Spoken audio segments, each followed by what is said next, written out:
ಎಲ್ಲ ಜನರು ಏನು ಹೇಳ್ತಾರೆ ಅಂತಂದರೆ ಕೋಪ ಜಾಸ್ತಿ ಬರ್ತಾ ಇದೆ ಅಂತಂದರೆ ಇವ್ರಿಗೆ ಬಿ ಪಿ ಜಾಸ್ತಿ ಅಂತ. ಸುಮಾರಷ್ಟು ಜನ ಪೇಷಂಟ್ಗಳು ನಮ್ಮ ಹತ್ರ ಬಂದು ಏನು ಹೇಳ್ತಾರೆ ಅಂತಂದರೆ, ಸರ್ ನೋಡಿ ತುಂಬ ಕೋಪ ಮಾಡ್ಕೊಳ್ತಾರೆ, ಬಿ ಪಿ ಇದೆಯೇನೋ ನೋಡಿ ಅಂತ ಹೇಳ್ತಾರೆ. ಬ್ಲಡ್ ಪ್ರೆಷರ್ ಜಾಸ್ತಿ ಇರುವಂಥವರಲ್ಲಿ ಯಾವ ಯಾವ ಲಕ್ಷಣಗಳು ಬರುತ್ತೆ ಮತ್ತು ಬಿ ಪಿ ಜಾಸ್ತಿ ಇದೆ ಅನ್ನುವಂತಹದರ ನೀವು ಅರ್ಥ ಮಾಡಿಕೊಂಡು ಯಾವ ಕಾರಣಗಳಿಂದ ಇರಬಹುದು ಅನ್ನುವಂಥದ್ದನ್ನು ಹೇಗೆ ಊಹಿಸ್ಬೋದು ಬಿ ಪಿ ಅನ್ನುವಂತಹದ್ದು ಒಬ್ಬ ವ್ಯಕ್ತಿಯಲ್ಲಿದ್ದರೆ ಸಾಮಾನ್ಯವಾಗಿ ಯಾವ್ಯಾವ ಲಕ್ಷಣಗಳು ಬರುತ್ತೆ ಅಂತ ನೋಡ್ತಾ ಹೋಗೋದಾದರೆ ಅನ್ನುವಂತಹದ್ದು ಒಂದ್ಸತಿ ಬಂತು ಅಂತೇಳಿ ಆದರೆ ಅದಕ್ಕೆ ಚಿಕಿತ್ಸೆ ಇಲ್ವಾ ಅಥವಾ ಮಾತ್ರೆ ತೆಗೆದುಕೊಳ್ಳೋದನ್ನೇ ಇರಬೇಕಾ, ಮಧ್ಯದಲ್ಲಿ ನಿಲ್ಲಿಸೋಕ್ಕಾಗಲ್ವಾ, ಶಾಶ್ವತ ಪರಿಹಾರ ಇದೆಯೋ ಇಲ್ವೋ ಅನ್ನುವಂತಹದ್ದು ಸಾಮಾನ್ಯವಾಗಿ ಜನರಲ್ಲಿ ಬರುವಂತಹ ಒಂದು ಪ್ರಶ್ನೆ. ಅಥವಾ ಬಿ ಪಿ ಬಂದರ ಮೇಲೆ ಮತ್ತೆ ಔಷಧಿ ತೆಗೆದುಕೊಳ್ತಾನೆ ಇರಬೇಕಾ, ಆಯುರ್ವೇದದಲ್ಲಿ ಬಿ ಪಿಗೇನಾದ್ರೂ ಸಂಪೂರ್ಣವಾದಂತಹ ಪರಿಹಾರ, ಶಾಶ್ವತ ಪರಿಹಾರ ಇದೆಯಾ, ಒಂದು ಸರ್ತಿ ಅಕಸ್ಮಾತ್ ಔಷಧಿ ತಗೊಂಡು ಮಧ್ಯದಲ್ಲಿ ಬಿಟ್ಟರೆ ಮತ್ತೆ ಬಿ ಪಿ ಬರುತ್ತಾ, ಮತ್ತು ಆಯುರ್ವೇದದಲ್ಲಿ ಬಿ ಪಿ ಬಗ್ಗೆ ಏನು ಹೇಳಿದ್ದಾರೆ ಮತ್ತು ಟ್ರೀಟ್ಮೆಂಟ್ಗಳು ಹೇಗಿರುತ್ತೆ, ಮತ್ತು ಬಿ ಪಿ ಬಂದಿರುವಂಥವರು ಯಾವ ಯಾವ ಆಹಾರ ಪಥ್ಯಕ್ರಮಗಳನ್ನು ಮಾಡಬೇಕು ಅಥವಾ ಮನೆಮದ್ದುಗಳನ್ನು ಮಾಡಬೇಕು, ಅದ್ರ ಜೊತೆಗೆ ಬಿ ಪಿ ಬಂತು ಅಂತಂದರೆ ಇನ್ನು ನಿಮಗೆ ಶುಗರ್ ಬಂದೇ ಬರುತ್ತೆ, ಅದು ಬಿ ಪಿ ಬಂದವರಲ್ಲಿ ಶುಗರ್ ಬರುವಂಥದ್ದು ಕಾಮನ್ನು ಅನ್ನುವಂತಹದ್ದೇನಾದ್ರೂ ಡೌಟ್ಗಳಿದೆಯಾ?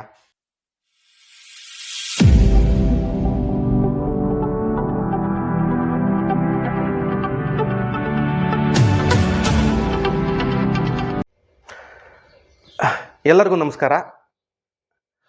ಭಾಳ ದಿವಸಗಳ ಮೇಲೆ ಇನ್ನೊಂದು ವಿಡಿಯೋ ಮಾಡ್ತಾಯಿದ್ದೀನಿ. ಸ್ವಲ್ಪ ಬ್ಯುಸಿ ಇದ್ದಿದ್ದರಿಂದ ವಿಡಿಯೋ ಮಾಡೋಕ್ಕಾಗಿರಲಿಲ್ಲ.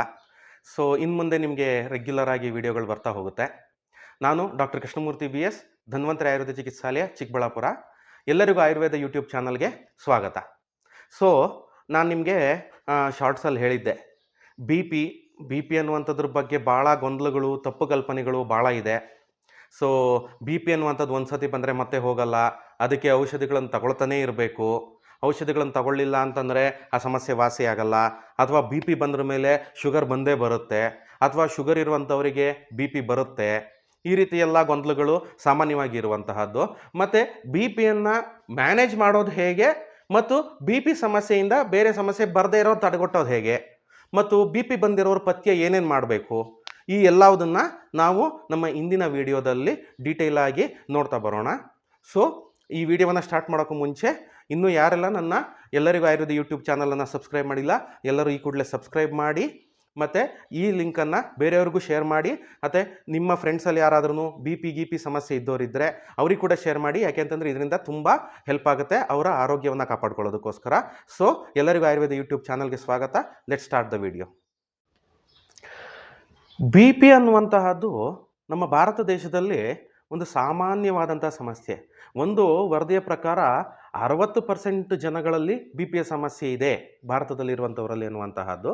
ಮತ್ತು ಒಂದು 50-55%ಗಿಂತ ಜಾಸ್ತಿ ಜನರಲ್ಲಿ ಡಯಾಬಿಟಿಕ್ ಸಮಸ್ಯೆ ಇದೆ, ಅಂದರೆ ಮಧುಮೇಹದ ಸಮಸ್ಯೆ ಇದೆ ಅಂತ. ಬಿ ಪಿ ಅನ್ನುವಂಥದ್ದು ಹಾಗಾದರೆ ಏನು ಅನ್ನುವಂಥ ತಿಳ್ಕೊಳ್ಳುವಂಥದ್ದು ಭಾಳ ಇಂಪಾರ್ಟೆಂಟ್. ನಮ್ಮಲ್ಲಿ ಸಾಮಾನ್ಯವಾಗಿ ಬರುವಂಥ ಒಂದು ಗೊಂದಲ ಏನು ಗೊತ್ತಾ, ಬಿ ಪಿ ಅಂತಂದರೆ ಪ್ರೆಷರ್ ಜಾಸ್ತಿ ಇರುತ್ತೆ, ಟೆಸ್ಟ್ ಮಾಡಿಸಿದವಾಗ ಬ್ಲಡ್ ಪ್ರೆಷರ್ ಜಾಸ್ತಿ ಇರುತ್ತೆ, ಇದನ್ನು ಬಿ ಪಿ ಅಂತಾರೆ ಅನ್ನುವಂತಹದ್ದು. ಅಂದರೆ ಬಿ ಪಿ ಅಥವಾ ಬ್ಲಡ್ ಪ್ರೆಷರ್ ಅನ್ನುವಂತಹದ್ದು ಬರೀ ಅಷ್ಟೇನಾ, ಅಥವಾ ಬಿ ಪಿ ಅನ್ನುವಂತಹದ್ದು ಬೇರೆ ಬೇರೆ ಲಕ್ಷಣಗಳು ಕೂಡ ಇದ್ರೂ ಬಿ ಪಿ ಅನ್ನುವಂಥದ್ದನ್ನು ಕನ್ಸಿಡರ್ ಮಾಡ್ತಾರೆ ಅನ್ನುವಂತಹದ್ದು ತಿಳ್ಕೊಳ್ಬೇಕಾಗಿರುವಂಥದ್ದು ಭಾಳ ಇಂಪಾರ್ಟೆಂಟ್ ವಿಷಯ. ಅದಕ್ಕೂ ಮುಂಚೆ ನಾವು ಎಲ್ಲರೂ ಒಂದು ಭಾಳ ಮುಖ್ಯವಾದಂತಹ ವಿಷಯವನ್ನು ನೆನಪಿಟ್ಕೋಬೇಕಾಗಿರೋದು ಹೇಗೆ ಅಂತಂದರೆ, ಈಗ ಒಬ್ಬ ವ್ಯಕ್ತಿಗೆ ಬಿ ಪಿ ಅಥವಾ ಬ್ಲಡ್ ಪ್ರೆಷರ್ ಬಂದಿದೆ ಅನ್ನುವಂತಹದ್ದನ್ನು ಹೇಗೆ ಡಿಸೈಡ್ ಮಾಡೋದು ಅನ್ನುವಂಥದ್ದು ಭಾಳ ಇಂಪಾರ್ಟೆಂಟು. ಯಾಕೆ ಅಂತಂದರೆ ಬ್ಲಡ್ ಪ್ರೆಷರ್ ಅನ್ನುವಂತಹದ್ದು ರಕ್ತನಾಳಗಳ ಒಳಗಡೆ ರಕ್ತ ಸಂಚರಿಸುವಂತಹ ಪ್ರೆಷರ್ ಏನಿರುತ್ತೆ, ಆ ಪ್ರೆಷರನ್ನು ನಾವು ಬ್ಲಡ್ ಪ್ರೆಷರ್ ಅಂತ ಕರಿತೀವಿ. ಹೈ ಬ್ಲಡ್ ಪ್ರೆಷರ್ ಅಥವಾ ಬಿ ಪಿ ಇದೆ ಒಬ್ಬ ವ್ಯಕ್ತಿಗೆ ಅಂತೇಳಿ ಹೇಳಿದ್ರೆ, ನಾವು ಯಾವಾಗಲಾದ್ರೂ ಒಂದು ಸರ್ತಿ ಬಿ ಪಿಯನ್ನು ಚೆಕ್ ಮಾಡಿ ಆವಾಗ ಜಾಸ್ತಿ ಇದೆ ಅಂದ ತಕ್ಷಣ ಆ ವ್ಯಕ್ತಿಗೆ ಬಿ ಪಿ ಇದೆ ಅಥವಾ ಹೈ ಬ್ಲಡ್ ಪ್ರೆಷರ್ ಇದೆ ಅನ್ನುವಂತಹದ್ದು, ಬಿ ಪಿ ಜಾಸ್ತಿ ಇದೆ ಅನ್ನುವಂಥದ್ದನ್ನು ಕನ್ಸಿಡರ್ ಮಾಡೋಕ್ಕೆ ಬರಲ್ಲ.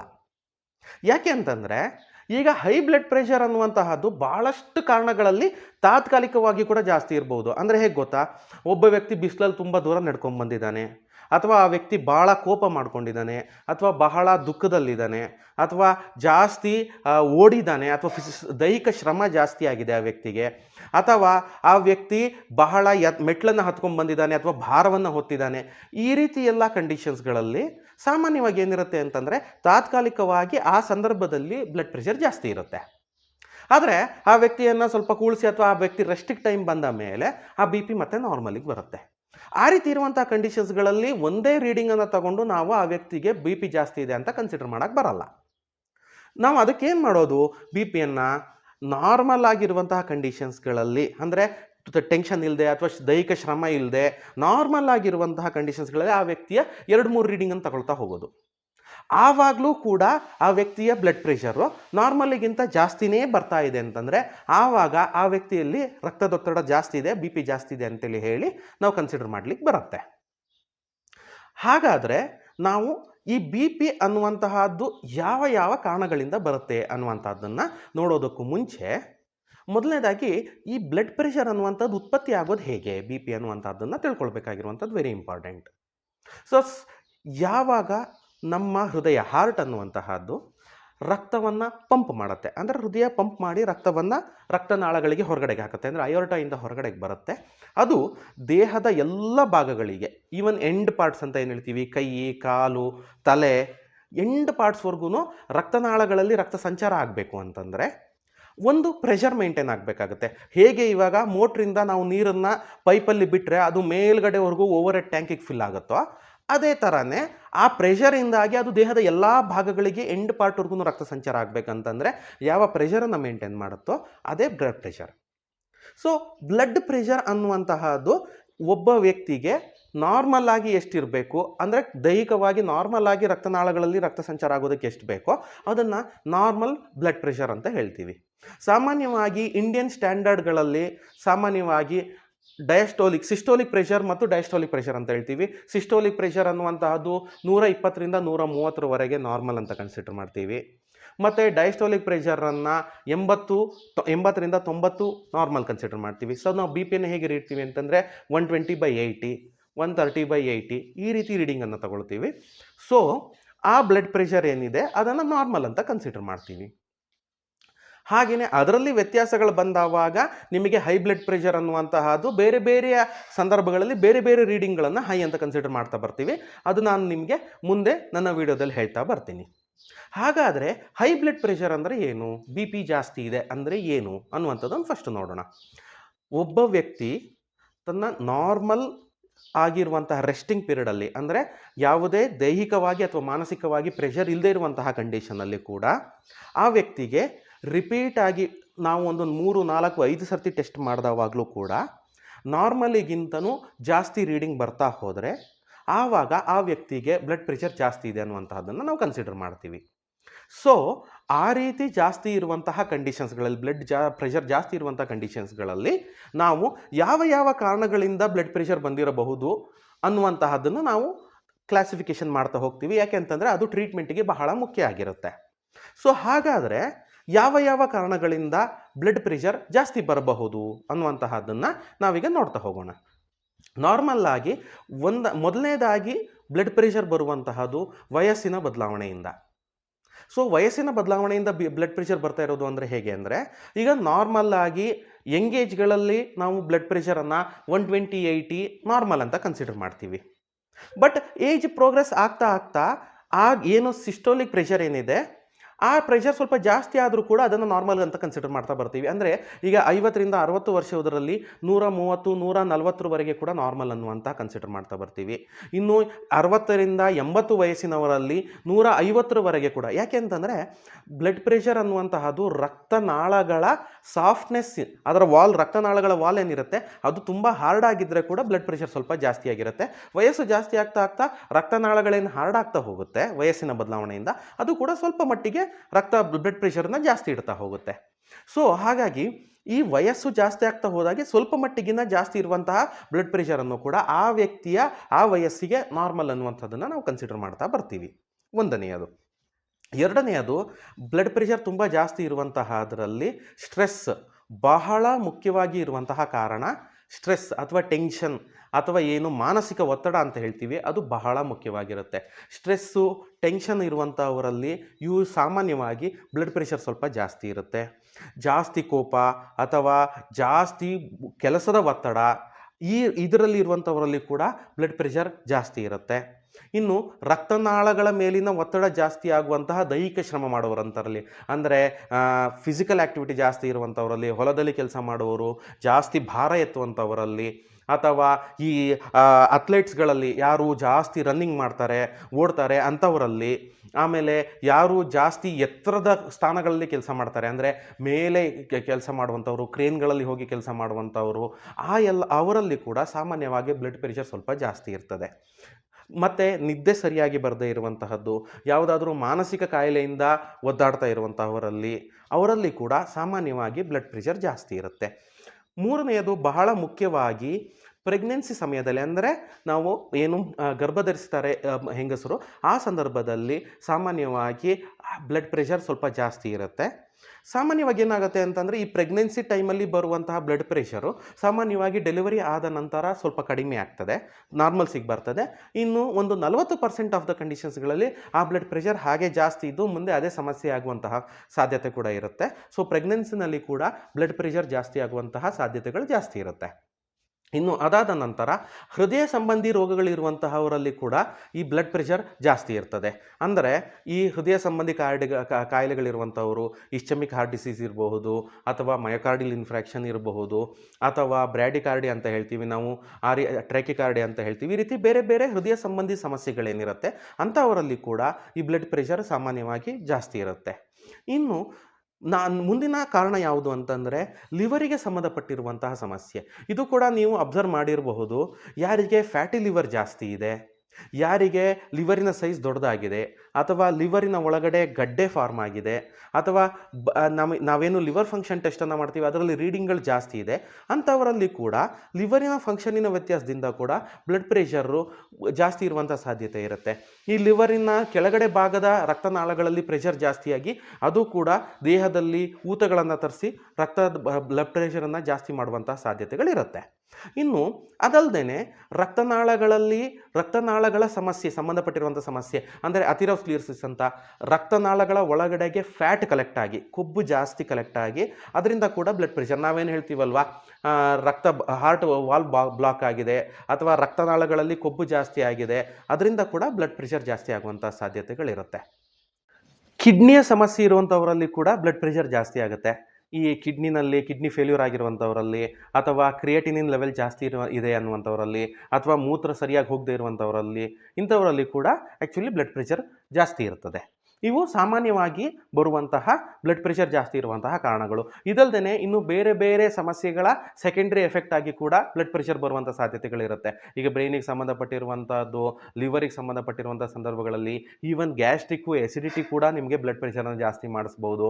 ಅಥವಾ ಬ್ರೈನಿಗೆ ಸಂಬಂಧಪಟ್ಟಿರುವಂಥ ಸಮಸ್ಯೆಗಳಲ್ಲಿ ಈ ಥರ ಬೇರೆ ಬೇರೆ ಸಮಸ್ಯೆಗಳ ಸೆಕೆಂಡ್ರಿ ಎಫೆಕ್ಟ್ ಆಗಿ ಕೂಡ ಬ್ಲಡ್ ಪ್ರೆಷರ್ ಜಾಸ್ತಿ ಆಗ್ತಾ ಬರುತ್ತೆ. ಈ ಎಲ್ಲ ಕಾರಣಗಳಿಂದ ಬ್ಲಡ್ ಪ್ರೆಷರ್ ಬಂತು ಅಂತ ಆದರೆ, ನಾವೀಗ ನೆಕ್ಸ್ಟ್ ನೋಡ್ತಾ ಬರುವಂತಹದ್ದು, ಯಾವ ಬ್ಲಡ್ ಪ್ರೆಷರ್ ಜಾಸ್ತಿ ಇರುವಂಥವರಲ್ಲಿ ಯಾವ ಲಕ್ಷಣಗಳು ಬರುತ್ತೆ, ಮತ್ತು BP ಜಾಸ್ತಿ ಇದೆ ಅನ್ನುವಂತಹದರ ನೀವು ಅರ್ಥ ಮಾಡಿಕೊಂಡು ಯಾವ ಕಾರಣಗಳಿಂದ ಇರಬಹುದು ಅನ್ನುವಂಥದ್ದನ್ನು ಹೇಗೆ ಊಹಿಸ್ಬೋದು ಅನ್ನುವಂಥದ್ದನ್ನು ನೋಡ್ತಾ ಹೋಗೋಣ. ಇಲ್ಲಿ ಸಾಮಾನ್ಯವಾಗಿ ಏನಾಗುತ್ತೆ ಅಂತಂದರೆ, ಎಲ್ಲ ಜನರು ಏನು ಹೇಳ್ತಾರೆ ಅಂತಂದರೆ, ಕೋಪ ಜಾಸ್ತಿ ಬರ್ತಾ ಇದೆ ಅಂತಂದರೆ ಇವ್ರಿಗೆ BP ಜಾಸ್ತಿ ಅಂತ. ಸುಮಾರಷ್ಟು ಜನ ಪೇಷಂಟ್ಗಳು ನಮ್ಮ ಹತ್ರ ಬಂದು ಏನು ಹೇಳ್ತಾರೆ ಅಂತಂದರೆ, ಸರ್ ನೋಡಿ ತುಂಬ ಕೋಪ ಮಾಡ್ಕೊಳ್ತಾರೆ, BP ಇದೆಯೇನೋ ನೋಡಿ ಅಂತ ಹೇಳ್ತಾರೆ. ಸೊ ಹಾಗಾದರೆ ಕೋಪ ಬರುವಂಥವ್ರೆಲ್ಲರಿಗೂ BP ಜಾಸ್ತಿ ಇರುತ್ತೆ, ಅಥವಾ BP ಜಾಸ್ತಿ ಇದ್ದರೋ ಕಾರಣದಿಂದಾಗಿನೇ ಕೋಪ ಬರುತ್ತಾ ಅನ್ನುವಂಥದ್ದಾದರೆ ಅದು ಆ್ಯಕ್ಚುಲಿ ಸರಿಯಾದ ಕಾರಣ ಅಲ್ಲ. ಕೋಪ ಬರುವಂಥವರಿಗೆಲ್ಲ BP ಇರಲೇಬೇಕಂತೇಳಿ ಇಲ್ಲ. BP ಜಾಸ್ತಿ ಇದ್ದ ತಕ್ಷಣ ಜಾಸ್ತಿ ಕೋಪ ಬರುತ್ತೆ ಅನ್ನುವಂತಹದ್ದು ಕೂಡ ಸರಿಯಾದಂತಹ ಕಾರಣ ಅಲ್ಲ. ಯಾಕೆ ಅಂತಂದರೆ, ಕೋಪ ಜಾಸ್ತಿ ಬರೋದಕ್ಕೆ ಬಹಳಷ್ಟು ಕಾರಣಗಳಿದೆ, ಮತ್ತು ಕೋಪ ಜಾಸ್ತಿ ಬರೋಂಥವರಲ್ಲಿ ಕೆಮಿಕಲ್ ರಿಯಾಕ್ಷನ್ಸ್ಗಳು ಕೂಡ, ಹಾರ್ಮೋನಿನ ರಿಯಾಕ್ಷನ್ಸ್ಗಳು ಕೂಡ ಬೇರೆ ಒಂದು ಕೆಲಸವನ್ನೇ ಮಾಡ್ತದೆ ಕೋಪ ಬರೋದಕ್ಕೆ. ಸೊ BP ಜಾಸ್ತಿ ಇದ್ದ ತಕ್ಷಣ ಕೋಪ ಜಾಸ್ತಿ ಬರಬೇಕು ಅನ್ನುವಂತಹ ಸಾಧ್ಯತೆ ಏನಿಲ್ಲ. ಸೊ BP ಅನ್ನುವಂತಹದ್ದು ಒಬ್ಬ ವ್ಯಕ್ತಿಯಲ್ಲಿದ್ದರೆ ಸಾಮಾನ್ಯವಾಗಿ ಯಾವ್ಯಾವ ಲಕ್ಷಣಗಳು ಬರುತ್ತೆ ಅಂತ ನೋಡ್ತಾ ಹೋಗೋದಾದರೆ, ಮೊದಲನೇದಾಗಿ ಅವರಿಗೆ ನಿದ್ದೆ ಸರಿಯಾಗಿ ಬರೋದಿಲ್ಲ, ಬೆವರು ಜಾಸ್ತಿ ಬರ್ತಾ ಹೋಗುತ್ತೆ, ಸುಸ್ತು ಬಹಳ ಬೇಗ ಆಗಕ್ಕೆ ಶುರುವಾಗುತ್ತೆ. ಸ್ವಲ್ಪ ದೂರ ನಡೆದ್ರೂ ಕೂಡ ಆಯಾಸ ಬರೋಕ್ಕೆ ಶುರುವಾಗುತ್ತೆ. 4ನೆಯದು ನೀವು ಆ, ಕಣ್ಣು ಮಂಜಾಗ್ತಾ ಬರುವಂತಹದ್ದು, ಅಥವಾ ನಿಮಗೆ ದೇಹದಲ್ಲಿ ಅಲ್ಲಲ್ಲಲ್ಲಿ ನೋವು ಬರುವಂತಹದ್ದು, ಅಥವಾ ತುಂಬ ಆಲಸ್ಯ ಅಂತಂದರೆ ಏನು ಕೆಲಸನೇ ಮಾಡೋದು ಬೇಡ, ಮಲ್ಕೊಂಡೇ ಇರೋಣ ಅಥವಾ ಕೂತ್ಕೊಂಡೇ ಇರೋಣ ಅನ್ನುವಂಥದ್ದು, ಅಥವಾ ನೀವು ಊಟ ಮಾಡ್ಲಿಕ್ಕೆ ಕೂತ ತಕ್ಷಣವೇ ಊಟ ಸೇರಲ್ಲ, ವಾಂತಿ ಬಂದಂಗೆ ಆಗುವಂತಹದ್ದು, ಅಥವಾ ಪಿತ್ತ ಜಾಸ್ತಿಯಾಗಿ ತಲೆ ಸುತ್ತುವಂತಹದ್ದು ಸಾಮಾನ್ಯವಾದ ಒಂದು ಲಕ್ಷಣ. ಕಾಲುಗಳು ಊತ ಬರುವಂತಹದ್ದು ಅಥವಾ ದೇಹ ಎಲ್ಲ ಊತ ಬರುವಂತಹದ್ದು, ಇದು ಕೂಡ ಒನ್ ಆಫ್ ದಿ ಸಾಮಾನ್ಯ ಲಕ್ಷಣ. ಇನ್ನು ಅದನ್ನು ಬಿಟ್ಟರೆ ಇನ್ನು ನಿದ್ದೆ ಮಾಡಿ ಎದ್ದಾವಾಗ ತಲೆ ಸುತ್ತುವಂತಹದ್ದು, ಅಥವಾ ಒಂದು ಪೊಸಿಷನಿಂದ ಇನ್ನೊಂದು ಪೊಸಿಷನ್ನಿಗೆ ನೀವು ಚೇಂಜ್ ಆದ ತಕ್ಷಣ, ಅಂದರೆ ಕೂತ್ಕೊಂಡು ನಿಂತ್ಕೊಂಡ ತಕ್ಷಣ ಒಂದು ಸತಿ ತಲೆ ಸುತ್ತುತ್ತೆ, 1 ನಿಮಿಷ ಇರುತ್ತೆ, ಆಮೇಲೆ ಸರಿ ಹೋಗ್ಬಿಡುತ್ತೆ. ಇದು ಕೂಡ ಬಿ ಪಿಯ ಒಂದು ಲಕ್ಷಣ. ಬಾಯಲ್ಲಿ ಜಾಸ್ತಿ ನೊರೆ ಅಥವಾ ನೀರು ಬರ್ತಾ ಇರುವಂತಹದ್ದು, ಇದು ಕೂಡ ಬಿ ಪಿಯ ಒಂದು ಜಾಸ್ತಿ ಆಗಿರುವಂತಹ ಲಕ್ಷಣ. ಬಿ ಪಿ ಜಾಸ್ತಿ ಇದ್ದಾವಾಗ ಮೂತ್ರದ ಬಣ್ಣ ಚೇಂಜ್ ಆಗಬಹುದು ಅಥವಾ ಜಾಸ್ತಿ ಮೂತ್ರ ಹೋಗ್ಲಿಕ್ಕೆ ಶುರುವಾಗಬಹುದು, ಇದು ಕೂಡ ಒಂದು ಬಿ ಪಿಯ ಸಾಮಾನ್ಯ ಲಕ್ಷಣ.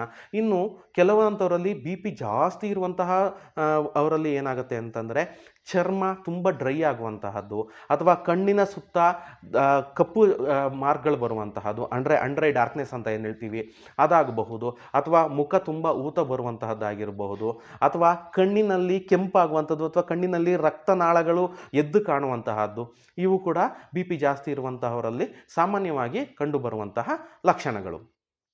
ಇನ್ನು ಬಿ ಪಿ ಜಾಸ್ತಿ ಬಂದಿದೆ ಅನ್ನುವಂಥ ಡೌಟ್ ನಿಮಗೇನಾದರೂ ಬಂದರೆ, ಅಥವಾ ನಿಮಗೆ ಯಾವುದಾದ್ರೂ ಲಕ್ಷಣಗಳು ಕಾಣಿಸ್ತಾ ಇದೆ ಅಂತೇಳಿ ಆದರೆ, ಮೊದಲನೇದಾಗಿ ನೀವು ಮಾಡಬೇಕಾಗಿರುವಂತಹದ್ದು ನಿಯಮಿತವಾಗಿ ಬಿ ಪಿಯನ್ನು ಡಾಕ್ಟರ್ ಹತ್ರ ಹೋಗಿ ಚೆಕ್ ಮಾಡಿಸ್ಕೊಳ್ಬೇಕು.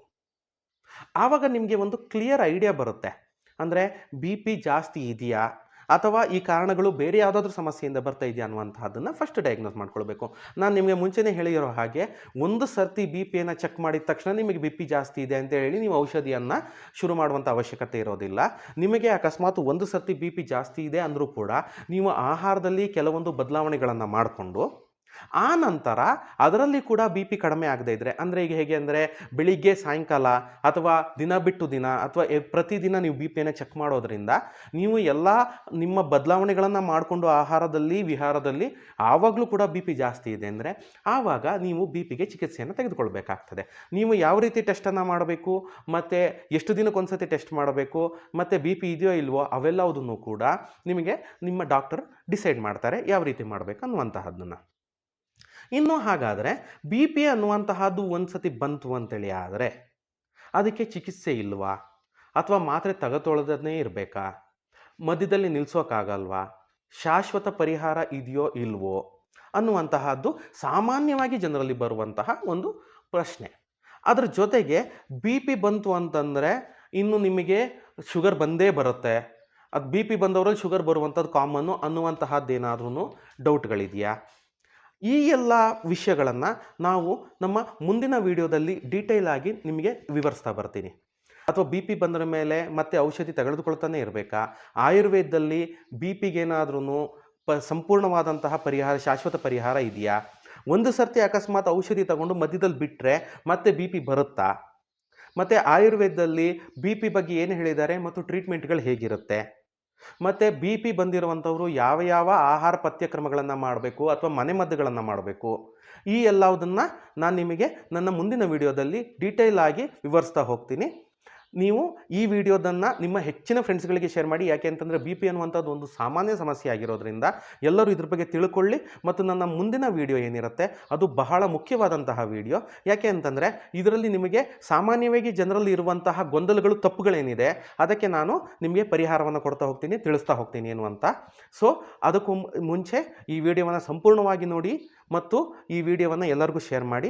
ನಾನು ನನ್ನ ಮುಂದಿನ ವಿಡಿಯೋದಲ್ಲಿ ನಿಮಗೆ ಬಿ ಪಿಯ ಇನ್ನಷ್ಟು ಹೆಚ್ಚಿನ ಮಾಹಿತಿಯನ್ನು ಕೊಡ್ತಾ ಹೋಗ್ತೀನಿ. ಎಲ್ಲರಿಗೂ ನಮಸ್ಕಾರ, ಧನ್ಯವಾದಗಳು.